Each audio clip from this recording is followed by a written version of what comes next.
Breaking news చూస్తున్నాం. IPL విజేతగా royal Challengers Bengaluru నిలిచింది. ప్రస్తుతం దానికి సంబంధించిన బిగ్ బ్రేకింగ్ న్యూస్ చూస్తూ ఉన్నాం. 18 ఏళ్ల నిరీక్షణ సిచ్యువేషన్ కనిపిస్తోంది. రైట్, ఒకవైపు మనం విజువల్స్ కూడా చూస్తూ ఉన్నాం. ఒక్కసారిగా ఆర్సీబీ విజయం సాధించడంతో అభిమానుల కేరింతలు పెద్ద ఎత్తున కనిపిస్తూ ఉన్నాయి. దానికి సంబంధించిన అప్డేట్స్ మనం చూస్తూ ఉన్నాం. తొలిసారి ఐపీఎల్ ట్రోఫీని బెంగళూరు టీం ముద్దాడిన సిచ్యువేషన్ కనిపిస్తోంది. ఇక మరింత అప్డేట్స్ అందించేందుకు మా ప్రతినిధి సునీల్ సిద్ధంగా ఉన్నారు. సునీల్, 18 ఏళ్ల నిరీక్షణకు ఐపీఎల్ సీజన్ 18 కి అటు రాజస్థాన్ బెంగళూరు తెరదీస్తుందని చెప్పవచ్చు. ప్రస్తుతం ఆర్సీబీ మాత్రమే ఈ రోజు 6 రన్స్ తేడాతో పంజాబ్ పై ఘన విజయం సాధించింది.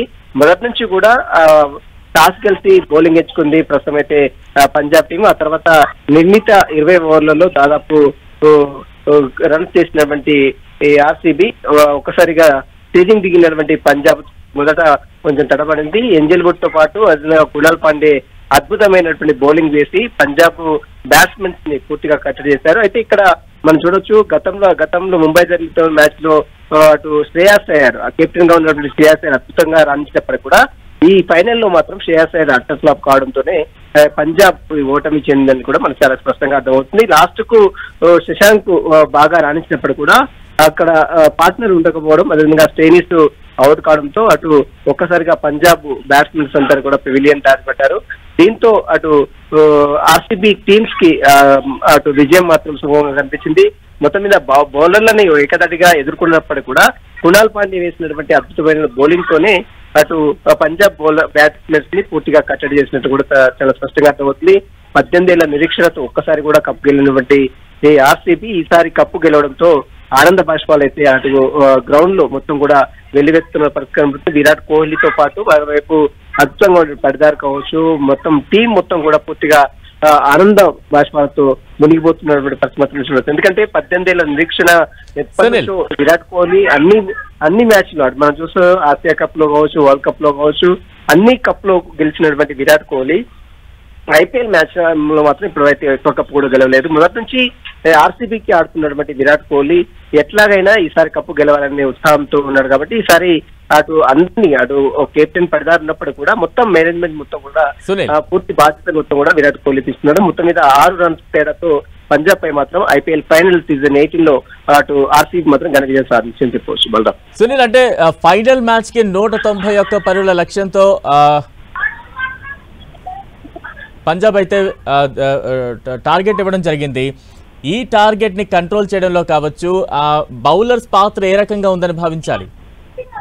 ప్రస్తుతం 190 పరుగులు అనేది చాలా పంజాబ్ కి చాలా తక్కువే. ఎందుకంటే మనం గతంలో చూస్తాం 200 చిల్లర చేంజ్ చేసినటువంటి పంజాబ్ టీము 190 రన్స్ చేయడం పెద్ద లెక్క కూడా కాదు వారికి. ఎందుకంటే బ్యాట్స్మెన్స్ చాలా పటిష్టంగా ఉన్నారు, మిడిల్ ఆర్డర్స్ ఉన్నారు, శ్రేయస్ ఉన్నారు. కానీ ఇక్కడ మనం చూడొచ్చు, కెప్టెన్ శ్రేయస్ కావచ్చు, విధంగా ఓపెనర్ ప్రభు సింహాన్ కావచ్చు, అదేవిధంగా ప్రియాంశ్ ఆర్య కావచ్చు, వీళ్ళు విఫలం కావడం, వారు కొంతవరకే రన్స్ చేసి అవుట్ కావడంతో కొంత వారు బ్యాట్స్మెన్స్ కట్టడి అయితే చేశారు. బ్యాట్స్మెన్స్ ని బౌలర్స్ మాత్రం చాలా అద్భుతంగా రాణించాలని చెప్పవచ్చు. అటు కునాల్ పాండే అద్భుతంగా బౌలింగ్ చేశాడు. ఆ తర్వాత ఎంజల్ వుడ్ కావచ్చు, మిగిలినటువంటి బౌలర్స్ కూడా ఆర్సీబీలో ఉన్నటువంటి పటిష్టమైన బౌలర్స్ కూడా పెవిలియన్ దారి పట్టించారు. అటు పంజాబ్ మెయిన్ బ్యాట్స్మెన్స్ ఎవరైతే ఉన్నారో అటు కెప్టెన్ శ్రేయస్ కావచ్చు, మిగిలినటువంటి వారందరూ కూడా వెంటనే పెవిలియన్ దారి పట్టించినటువంటి పరిస్థితి మాత్రం మనం చూడొచ్చు. శ్రేయస్ రాణించకపోవడంతో ఈ రోజు Punjab team final match season 18 ని కోల్పోయినట్టు కూడా మనకు చాలా స్పష్టంగా అర్థమవుతుంది. ఎందుకంటే శ్రేయస్ అయ్యర్ ఒక్క రన్స్ మాత్రమే, 2 బాల్ ఆడి 1 రన్స్ మాత్రమే చేశారు. కాబట్టి ఇందులో చాలా లోటుగా పంజాబ్ టీం అయితే చెప్పుకోవచ్చు. ఎందుకంటే మిగిలినటువంటి ప్రియాంశ్ ఆర్య 24 రన్స్ చేశారు 19 బాళ్లకు, అదేవిధంగా ప్రభు సింహం 26 రన్స్ చేశారు 22 బాళ్లకు. పెద్దగా రాణించలేదు. ఎందుకంటే వీరిద్దరు ఓపెనర్స్ బాగా రాణిస్తారన్నప్పుడు, ఎందుకంటే గతంలో ముంబైలో జరిగిన మ్యాచ్ లో కూడా వీళ్ళు ఓపెనర్స్ పెద్దగా రాణించలేదు. కానీ ఈసారి ఇలాగైనా రాణిస్తారని చెప్పినప్పుడు కూడా వారు రాణించకపోవడం, అదేవిధంగా వీరి తర్వాత ఓపెనర్స్ తర్వాత అవుట్ అయినటువంటి ఇంగ్లీష్ 39 రన్స్ చేశారు 23 బాళ్లకు, అతను కూడా ఒక్కసారిగా పెవిలియన్ దారి పెట్టారు. ఆ తర్వాత వచ్చిన శ్రేయస్ ఒక్కసారిగా 1 రన్స్ చేసి 2 బాల్ ఆడి అతను కూడా పెవిలియన్ దారి పెట్టాడు. దాని తర్వాత వచ్చినటువంటి వెదరా కూడా జస్ట్ కేవలం 15 రన్స్ చేశాడు. ఆ తర్వాత శశాంక్ వచ్చాడు కాబట్టి అతను 61 రన్స్ చేశారు, నాట్అవుట్ గా ఉన్నాడు. ఆఫ్ సెంచరీ తీసినప్పుడు కూడా పెద్దగా అతనికి పార్ట్నర్ ఇవ్వకపోవడం, మార్కెస్ స్ట్రెయిన్ వచ్చాడు కానీ అతను ఒక్కసారిగా అవుట్ కావడంతో మ్యాచ్ మొత్తం కూడా పూర్తిగా స్వరూపం మారిపోయింది. స్టేనిస్ ఒకవేళ ఉంటే మాత్రం రన్స్ మాత్రం పూర్తిగా పంజాబ్ వైపే మొత్తం మ్యాచ్ టర్న్ అయ్యే అవకాశం ఉంది. కానీ స్టేనిస్ ఎప్పుడైతే అవుట్ అయ్యాడో మొత్తం మ్యాచ్ స్వరూపం మొత్తం కూడా పూర్తిగా ఆర్సీబీ చేతిలోకి వెళ్ళిపోయింది. మొత్తం ఆర్సీబీ మాత్రము పూర్తిగా 6 రన్స్, కేవలం 6 రన్స్ తేడాతోనే విజయం సాధించని చెప్పవచ్చు. బలరాం సునీల్, మనం చూస్తూ ఉన్న ఈ సీజన్ మొత్తం కూడా బెంగళూరు చాలా కసితో ఆడుతుంది. ఎలా అయినా సరే ఈసారి కప్పు కొట్టాలనే ఉద్దేశంతో ఆర్సీబీ కనిపించింది. ఈ రోజు అది నిజం చేసిన సిచ్యువేషన్. అభిమానులు కూడా ఎంతో ఆసక్తిగా ఎదురు చూస్తూ ఉన్నారు. ఖచ్చితంగా ఆర్సీబీ కొట్టాల్సిందే అంటూ కూడా దేశవ్యాప్తంగా కూడా ప్రత్యేక పూజలు కూడా నిర్వహించిన సందర్భాన్ని మనం చూస్తూ ఉన్నాం. ఎటువంటి రియాక్షన్స్ కనిపిస్తున్నాయి, ఎటువంటి కోలాహలం కనిపిస్తోంది దేశవ్యాప్తంగా, ముఖ్యంగా హైదరాబాద్ నగరంలో కావచ్చు? మొదటి నుంచి కూడా ఆర్సీబీ ఈ రోజు విజయం సాధించుతుందని పెద్ద ఎత్తున దేశవ్యాప్తంగా బెంగళూరు ఫ్యాన్స్ కాకుండా దేశవ్యాప్తంగా విరాట్ కోహ్లీ అభిమానులు మొత్తం కూడా రాష్ట్ర వ్యాప్తంగా ఎక్కడెక్కడ పూజలు నిర్వహించారు. గుడిలో ప్రత్యేక ప్రార్థనలు కూడా నిర్వహించారు. అటు మసీదులో కావచ్చు, అటు క్రిస్టియన్స్ లో కావచ్చు, మన దేవాలయాల్లో కూడా ప్రత్యేక ప్రార్థనలు కూడా. ఎందుకంటే 18 ఏళ్ల నిరీక్షణలో ఎట్లాగైనా ఫైనల్ కి వచ్చినటువంటి ఆర్సీబీ ఈసారి ఎలాగైనా కప్ సాధించాలి. మరోవైపు విరాట్ కోహ్లీ ఒక్కసారిగా 18వ సీజన్ 18 సీజన్ అతని జెర్సీ నెంబర్ కూడా 18 కాబట్టి ఖచ్చితంగా విజయం సాధించాలనే ఆశాభావం కూడా ఫ్యాన్స్ కూడా వ్యక్తం చేయడం జరిగింది. మొత్తం మీద ఫ్యాన్స్ కోరుకున్నట్టే ఈ రోజు ఎట్లాగైనా ఆర్సీబీ రాయల్స్ ఛాలెంజర్స్ బెంగళూరు మాత్రం ఘన విజయం సాధించని చెప్పవచ్చు. మొత్తం మీద అటు గ్రౌండ్ లో మాత్రం సంబరాలు అయితే మిన్నంటాయని చెప్పవచ్చు. మరోవైపు దేశవ్యాప్తంగా కూడా అటు ఫ్యాన్స్ విరాట్ కోహ్లీ అభిమానులు కూడా ఎంతగానో సంబరాలను అయితే చేసుకున్న పరిస్థితి కనబడుతుంది. 18 ఏళ్ల నిరీక్షణలు ఎంతగానో 18 ఏళ్ల పాటు ఆర్సీబీకి ఆడుతున్నటువంటి విరాట్ కోహ్లీ ఎలాగైనా కప్ సాధించాలి. విరాట్ కోహ్లీ బ్యాక్గ్రౌండ్ ఒకసారి మనం చూసినట్లయితే ఆసియా కప్ గెలిచాడు, వరల్డ్ కప్ గెలిచాడు, మిగిలినటువంటి చిన్న ట్రోఫీ గెలిచాడు, 2020 వరల్డ్ కప్ గెలిచాడు. కానీ ఇప్పుడు ఐపీఎల్ లో ఇంతవరకు ఒక్కసారి కూడా కప్ గెలినటువంటి విరాట్ కోహ్లీ ఆ కళ కూడా నిర్వహణ కావడంతో ఒక్కసారిగా విరాట్ కోహ్లీ కూడా ఆనంద బాష్పాలు వ్యక్తం చేసి అతనికి ఒక్కసారిగా మ్యాచ్ గెలవడంతో కన్నీరు పర్వతమయ్యారు. మొత్తం మీద మనం చూడొచ్చు ఎంటైర్ గ్రౌండ్ మొత్తం కూడా పూర్తిగా ఆనంద బాష్పాలతో మిన్నంటిపోయినటువంటి పరిస్థితి మనం చూడొచ్చు. మొత్తం మీద 6 రన్స్, కేవలం 6 రన్స్ తేడాతోనే పంజాబ్ పై ఆర్సీబీ ఘన విజయం కూడా సాధించింది. మొత్తం మీద అటు విరాట్ కోహ్లీ అభిమానులు, మరోవైపు అటు ఫ్యాన్స్ కూడా ఎంతగానో ఆనందం వ్యక్తం చేసుకునే పరిస్థితి ఉంటుంది. దేశవ్యాప్తంగా మాత్రం సంబరాలు అయితే మిన్నంటాయని చెప్పవచ్చు. సునీల్, అంటే ఖచ్చితంగా ఫైనల్ మ్యాచ్ అనగానే ప్రతి ఒక్కరు కూడా 200 స్కోర్ ఈజీగా దాటుతుందంటూ కూడా అందరం ఎక్స్పెక్ట్ చేశాం. కాకపోతే బౌలర్స్ చాలా కీలక పాత్ర పోషించారు. ఇటు ఆర్సీబీ కావచ్చు, ఇటు పంజాబ్ కావచ్చు, రెండు టీమ్స్ లో కూడా బౌలర్స్ పాత్ర ఏ రకంగా ఉందనుకోవాలి. 200 స్కోర్ దాటించలేని సిచ్యువేషన్ అయితే కనిపించింది కదా.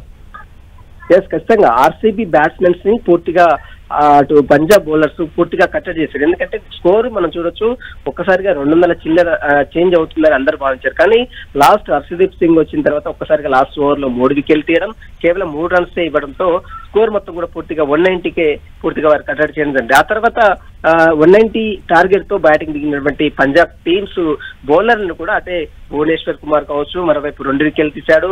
అదేవిధంగా యష్ దయాల్ మనం చూడొచ్చు 1 వికెట్ తీశారు. మరోవైపు జోష్ హెజిల్వుడ్ చాలా క్రూషియల్ గా బౌలింగ్ చేశాడు. అతను కూడా 1 వికెట్ తీసినప్పుడు కూడా అతను రన్స్ పెద్దగా ఇవ్వలేదు. దీంతో పాటు కునాల్ పాండే ఈ రోజు మనం ఈ మ్యాచ్ గెలవడానికి చాలా ప్రధాన భూమిక పోషించింది కునాల్ పాండే అని చెప్పి మెయిన్ క్రూషియల్ వికెట్ తీసినటువంటి కునాల్ పాండే 2 వికెట్లు తీశారు. ఆ తర్వాత సూర్య శర్మ కావచ్చు, అదేవిధంగా షెపర్డ్ కావచ్చు, వీరు షెపర్డ్ 1 వికెట్ ఇచ్చినప్పుడు కూడా శర్మ అత్యంతగా బౌలింగ్ వేసి కేవలం కొంత రన్స్ మాత్రమే కన్సిడర్ చేశారు. కేవలం 2 ఓవర్స్ వేసి కేవలం 19 రన్స్ మాత్రమే ఇచ్చారు. అంటే ప్రతి బౌలర్ కూడా పటిష్టంగా రాణించిన నేపథ్యంలోని ఆర్సీబీ ఘన విజయం సాధించింది మనకు చాలా స్పష్టంగా అర్థమవుతుంది. మిగిలినటువంటి బౌలర్స్ మొత్తం కూడా అంటే బౌలర్స్ వేయడంతోనే బ్యాట్స్మెన్స్ పూర్తిగా కట్టడి చేసినట్టు కూడా ఇలా ఇక్కడ మనం చెప్పవచ్చు. మొత్తం మీద మనం చూడొచ్చు శ్రేయస్ అయ్యర్ కెప్టెన్ గా కేవలం 1 రన్స్ తీసి పెవిలియన్ దారి పట్టడంతోనే ఒక్కసారిగా పంజాబ్ టీం మొత్తం కూడా స్వరూపం మొత్తం కూడా పూర్తిగా మారిపోయింది. ఆ తర్వాత వచ్చినటువంటి బదీరా కావచ్చు, ఆ తర్వాత వచ్చినటువంటి శశాంక్ సింగ్ ఆడినప్పుడు కూడా అతనికి సరైనటువంటి పార్ట్నర్ ఇవ్వలేకపోవడంతోనే ఈ మ్యాచ్ దంతరంగా ఓడిపోయిందని మనం చాలా స్పష్టంగా అర్థం చేసుకోవచ్చు. సునీల్, అంటే ఎలా చెప్పొచ్చు అంటే రిజల్ట్ ముందే ఊహించిందిగా భావించచ్చా? ఎందుకంటే ఆర్సీబీ వర్సెస్ పంజాబ్ అనగానే చాలా మంది ఆర్సీబీ వైపు ఎక్కువగా మొగ్గు చూపిన సిచ్యువేషన్. పంజాబ్ కూడా చాలా మంచి పెర్ఫార్మెన్స్ తో ఫైనల్ వరకు చేరుకుంది. కాకపోతే కొంత ఒత్తిడికి లోనైందని భావించచ్చా పంజాబ్ ఇక్కడ? ఖచ్చితంగా, ఎందుకంటే ఫైనల్ మ్యాచ్ అంటేనే ఒక ఉత్కంఠంగా జరుగుతుంది, నరాలు తెగిపోయి ఉత్కంఠంగా కొనసాగుతుంది. మనం గతంలో క్వాలిఫైర్ 1 లో చూసాం పంజాబ్ టీమ్ ని చిత్తుగా ఓడించిన. సునీల్, నేను మళ్ళీ మీ దగ్గరకు వచ్చే ప్రయత్నం చేస్తాను. ప్రస్తుతం స్పోర్ట్స్ అనలిస్ట్ చంద్రశేఖర్ గారు మనకు అందుబాటులో ఉన్నారు. చంద్రశేఖర్ గారు, ఏ రకంగా చూడాలి, రిజల్ట్ ఏమనిపిస్తోంది? పంజాబ్ ద్వారా ఓడిపోయింది, అందులో ఏముంది, క్లియర్ కట్ డిఫీట్. ప్రభుషందార్ Singh culprit for Punjab defeat. సోనాల్ పాండ్యా వచ్చిన వెంటనే ఫస్ట్ ఓవర్ లోనే ఆ రకమైనటువంటి షాట్ కి స్టెప్ అవుట్ అయ్యి లాక్ చేయాల్సినటువంటి అవసరం లేదు.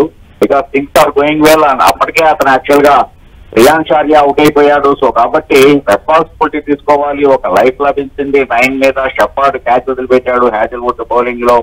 So he has to take the responsibility. But అది లేకుండా ఇర్రెస్పాన్సిబుల్ షాట్ ఆడి అక్కడి నుంచి వాళ్ళ డౌన్ ఫాల్ అనేటువంటిది స్టార్ట్ అయింది. బికాస్ తెలిసినటువంటి పంజాబ్ కి బెంగళూరుకి ఉన్నటువంటి తేడా ఏంటి అంటే, బెంగళూరు బౌలింగ్ వెరీ స్ట్రాంగ్ ఉంది అనేటువంటి విషయం.